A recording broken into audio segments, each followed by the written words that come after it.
The moon was hidden behind thick black clouds, no stars, no songbirds, only the sound of hooves, blades, and the guttural growl of war. They came like shadows, crawling from cracks in the mountains, slinking between trees, rising from the caves like smoke.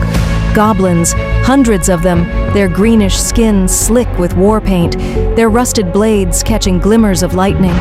Behind them marched trolls, massive and dull-eyed, carrying clubs carved from bone and boulder. Above them all, Annabelle rode a black horse through the secret tunnel beneath Bestide, the passage only the royal family knew of. She wore no crown, no banners, no insignia, just armor the color of dried blood and a scepter now fastened to her back, the tip already whispering to her like a serpent. At her side rode Miranda, pale, silent, her eyes refusing to meet her friends. When they reached the exit beneath the palace, Annabelle gave a simple command: let them in, no survivors.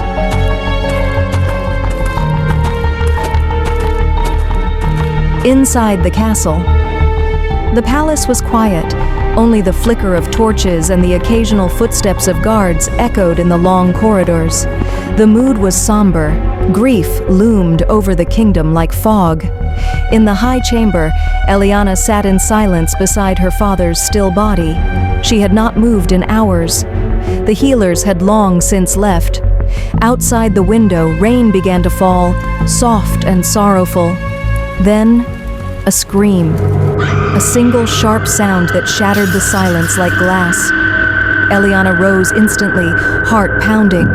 From the hallway came crashing metal, shouting, another scream, this time gurgled, silenced. Then the castle doors exploded inward. Goblins poured in like a plague. The fall of Bestide steel clashed against steel. Guards fought back with desperate fury, but the goblins were relentless, animalistic, unafraid of death.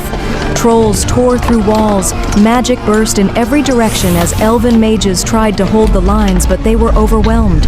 Annabelle stepped through the chaos, untouched, focused. Her blade gleamed with a cold light. She made her way to the throne room. There she found Valise's body still resting in peace. She stood over him, eyes unreadable. Then she drew her sword and drove it through his chest, not out of hate, but to make a point. This death was hers, not sickness, not time, her blade. She turned just as the doors flung open. Eliana stood there, eyes wide, hair soaked in rain, dress torn, magic swirling around her hands like golden fire. Annabelle! The sisters faced each other, and the room caught flame. Sister versus sister. Their battle was thunder in a bottle, wild and fierce. Eliana fought with elegance, light magic, defensive spells, illusions. Annabelle countered with raw force, deadly precision, and a darkness now whispering from her newly formed scepter. "You killed him!" Eliana screamed, tears burning. "He chose weakness," Annabelle spat, "and you were his biggest mistake."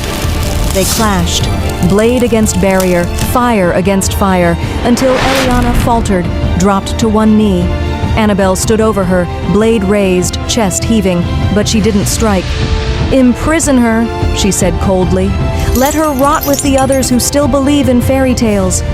And just like that, the war was over. The banners of Bestide fell.